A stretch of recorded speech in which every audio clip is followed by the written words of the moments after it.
अपने लोगों की गद्दार नहीं हूँ। जिन लोगों के बारे में पूछने के लिए मुझे इतना टॉर्चर किया जा रहा है और अब सूली पर चढ़ाया जा रहा है, उन लोगों के बारे में तुम्हें तब पता चलेगा जब वे अपने मकसद में सफल हो जाएंगे और यहाँ से तुम सबका सफाया कर देंगे। दोस्तों, ये आखिरी शब्द हैं लेफर रेडिक नामक एक 17 साल की लड़की के, जिसे द्वितीय विश्व युद्ध के दौरान हिटलर की नाजी सेना ने फांसी दे दी थी। वैसे तो नाजी सेना ने वर्ल्ड वॉर 2 के समय पूरी दुनिया में तबाही मचाई थी, करोड़ों लोगों की जान ली, लेकिन आपके मन में ये सवाल आ रहा होगा कि आखिर 17 साल की लड़की ने नाजी सेना के खिलाफ ऐसा क्या किया जो इतनी कम उम्र में उसे फांसी दे दी गई। दोस्तों, आज के इस वीडियो में मैं आपको युगोस्लाविया देश के छोटे से गांव में पैदा हुई लेफर रेडिक नामक 17 साल की लड़की की कहानी बताने जा रही हूँ, जिसने अपने लोगों और देश के लिए छोटी सी उम्र में मौत को गले लगा लिया। सेकेंड वर्ल्ड वॉर एक ऐसा युद्ध था जिसमें हिटलर जैसे सनकी तानाशाह के आदेशों पर नाजी सेना ने दुनिया में एक ऐसे खून की तबाही मचाई जिसके दाग आज भी इतिहास की किताबों में देखने को मिलते हैं। चाहे उसमें नाजी सेना द्वारा अलग अलग देश में किया गया जैविक नरसंहार हो या फिर दूसरे देशों में जाकर उनकी जनता और देश पर किया गया अत्याचार। दुनिया के लगभग हर देश में आपको वर्ल्ड वॉर 2 से जुड़ी हुई दुख भरी यादें और ऐतिहासिक कहानियां देखने को मिल जाएगी, क्योंकि 1940 तक नाजी सेना ने दुनिया के बहुत बड़े हिस्से पर अपना कब्जा जमा लिया था और इसीलिए इन देशों और यहाँ पर रहने वाले लोगों की जिंदगी काफी बुरी थी, जहाँ हजारों लोगों को गैस चैम्बर में मारने के लिए नाजी कंसंट्रेशन स्टेशन में भेजा जा रहा था और खुलेआम नाजी सेना के खिलाफ किए जाने वाले विद्रोह के कारण नाजी सेना उन लोगों को फांसी दे रही थी। पूरे दुनिया की देशों की जनता में दुख और डर का माहौल था। इसीलिए अपने देश की रक्षा के लिए उस समय कम उम्र के लोग भी अपने देश की सरकार और सेना का साथ दिया करते थे और लेफर रेडिक उन्हीं में से एक थी, जो अपने देश युगोस्लाविया की ओर से जर्मन सेना के खिलाफ लड़ रही थी। लेफर रेडिक जब 15 साल की थी तब हिटलर की सेना ने 1941 में युगोस्लाविया को तबाह किया था और इसके बहुत बड़े हिस्से पर अपना कब्जा जमा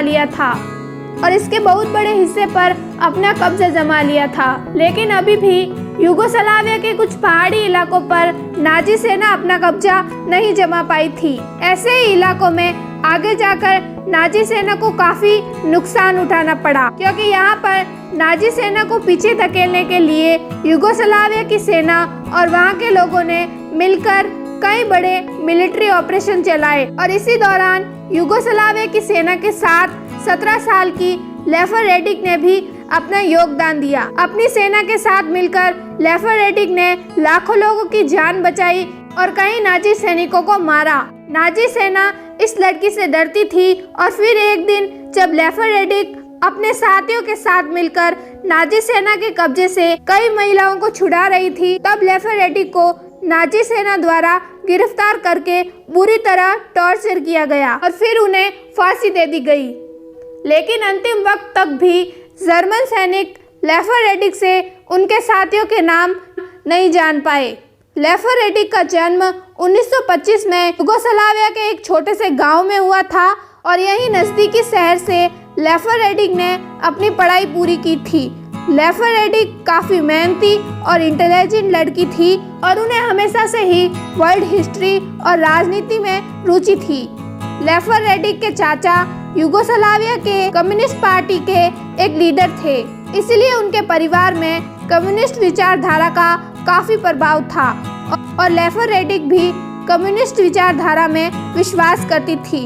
इसीलिए 15 साल की उम्र में ही वह लैंग्वेज और कम्युनिस्ट युगोस्लाविया पार्टी की सदस्य बन गई, जो उस समय इस पार्टी में शामिल होने वाली सबसे कम उम्र की सदस्य थी।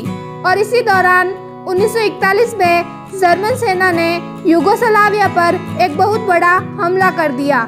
इस हमले को जर्मन सेना द्वारा ऑपरेशन बारबारोसा नाम दिया गया, जो अब तक का जर्मन सेना द्वारा किसी भी देश पर किया गया सबसे बड़ा हमला था। हिटलर का मानना था कि इस हमले से वह यूगोस्लाविया के सबसे बड़े हिस्से पर कब्जा कर लेगा। इसलिए जर्मन सेना ने उस समय यूगोस्लाविया के बड़े हिस्से पर भी कब्जा कर लिया, जिसके चलते वहां पर रहने वाले लोगों पर जर्मन सैनिकों द्वारा काफी अत्याचार किए गए। लेकिन अभी भी यूगोस्लाविया के पहाड़ी इलाकों में जर्मन सेना पहुंच नहीं सकी, क्योंकि यहाँ पर लड़ाई करना काफी मुश्किल था। यूएस और यूगोस्लाविया की सेना मिलकर यहाँ से हिटलर के जर्मन सैनिक पर लगातार हमले कर रही थी।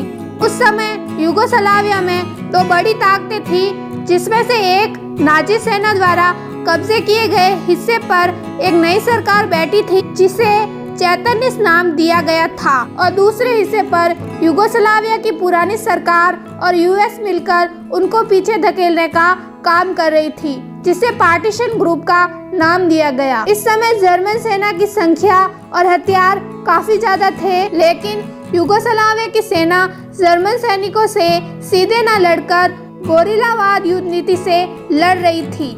वहाँ पार्टीशन ग्रुप की सेना और लोग मिलकर जर्मन सैनिकों पर लगातार हमले कर रहे थे। अपने गांव और लोगों को उनकी कैद से छुड़ा लिया था। इसी तरह यह गोरिल्ला वार लंबे समय तक चलता रहा, जहां पार्टीशन ग्रुप और यूगोस्लाविया की सेना द्वारा लाखों लोगों को जर्मन सैनिकों की कैद से छुड़वाया गया। इसी बीच सन 1941 के अंत में लेफरेडिक ने अपने देश की सेना के साथ नाजी सैनिकों के खिलाफ लड़ने के लिए पार्टीशन ग्रुप को ज्वाइन किया था। उस समय लेफरेडिक ने कभी नहीं सोचा होगा कि इस तरह से सेना को ज्वाइन करके अपने देश के लिए लड़ना उन्हें उनकी मौत की ओर ले जा रहा है। शुरुआत में लेफरेडिक ने सेना के सामान को एक जगह से दूसरी जगह तक पहुंचाने का काम किया और छोटे पैमाने पर सैनिकों की मदद करने लगी। लेकिन लेपा की देशभक्ति और देश के लिए कुछ कर गुजरने के जज्बे को देखकर उन्हें जल्दी ही दूसरे सैनिकों के साथ मिलकर जर्मन सैनिकों के खिलाफ गोरिल्ला वार लड़ने की इजाजत दे दी गई। इस तरह करीब 2 साल तक लेफा ने लगातार नाजी सैनिकों के खिलाफ युद्ध लड़े और बहुत से जर्मन सैनिकों को मौत के घाट उतारा। परंतु 1943 में जर्मन सैनिकों के कब्जे वाले गांव में जब यूगोस्लाविया की सेना द्वारा एक बचाव अभियान चलाया जा रहा था, तब 150 औरतों और बच्चों को बचाते हुए लेफरेडिक नाजी सेना के कब्जे में आ गई। कब्जे में आने से पहले तक लेफरेडिक कई जर्मन सैनिकों को मार चुकी थी और उसने अंतिम समय तक लड़ने की कोशिश की थी, लेकिन हथियार की कमी होने के कारण उसे पकड़ लिया गया और कई दिनों तक उसे टॉर्चर किया गया और उसे पार्टीशन ग्रुप और यूगोस्लाविया की सेना के राज जानने की कोशिश की गई। लेकिन लगातार टॉर्चर किए जाने पर भी लेफरेडिक ने कुछ भी नहीं बताया।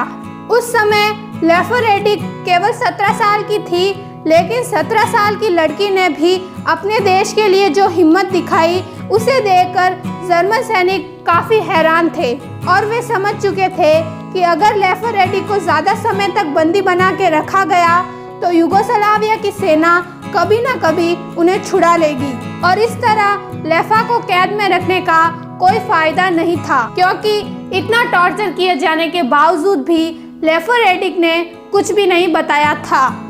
इसीलिए जर्मन सेना ने एक फैसला लिया और लेफरेडिक को फांसी की सजा सुना दी।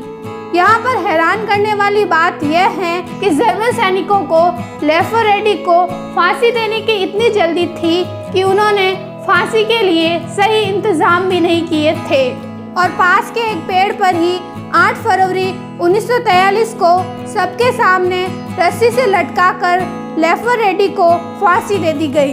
लेफरेडिक को सबके सामने फांसी देने का एक ही कारण था कि जर्मन सैनिक यूगोस्लाविया के लोगों को यह दिखाना चाहते थे कि उनके खिलाफ खड़े होने वाले लोगों का जर्मन सैनिक क्या हाल करते हैं। फांसी देने से पहले फिर एक बार जर्मन सैनिकों ने लेफरेडिक को यह कहा था कि अगर तुम अपने साथियों के नाम बता देती हो तो तुम्हें माफ़ी मिल जाएगी। लेकिन बिना डरे लेफर रेडिक ने अपने अंतिम शब्दों में कहा, मैं अपने लोगों की गद्दार नहीं हूँ। जिन लोगों के तुम नाम जानना चाहते हो उनके नाम में तब पता चलेंगे जब वे अपने मिशन में कामयाब हो जाएंगे और यहाँ से तुम्हारा सफाया कर देंगे। इसके बाद यह सुनकर जर्मन सैनिकों ने लेपा के पैरों के नीचे रखे बॉक्स को हटा दिया और इस तरह उन्होंने सबके सामने तड़प तड़प कर अपना दम तोड़ दिया। यह घटना युगोस्लाविया के लोगों के लिए काफ़ी दुख भरी और गर्व की बात थी। उन्होंने लेफर रेडिक नामक एक ऐसी लड़की को देखा जिसने केवल 17 साल की उम्र में अपने देश और लोगों के लिए अपनी जान दे दी। इसके बाद युगोस्लाविया और यूएस ने मिलकर जर्मन सैनिकों को हरा दिया और दोबारा से युगोस्लाविया जर्मन सैनिकों से आज़ाद हो गया। इसके बाद 20 दिसंबर 1951 को लेफर रेडिक द्वारा देश के लिए दी गई कुर्बानी के लिए उन्हें सम्मान के तौर पर प्रिडोक युगोस्लाविया का नेशनल हीरो नामक अवार्ड दिया गया। दोस्तों, आशा करती हूँ कि आज के इस वीडियो से आपको कुछ नया सीखने को मिला होगा। अगर आपका कोई सवाल और सुझाव हो तो कमेंट बॉक्स में ज़रूर बताइएगा और ऐसी और जानकारी के लिए हमारे चैनल को सब्सक्राइब कर दें और वीडियो अच्छी लगी हो तो वीडियो को लाइक भी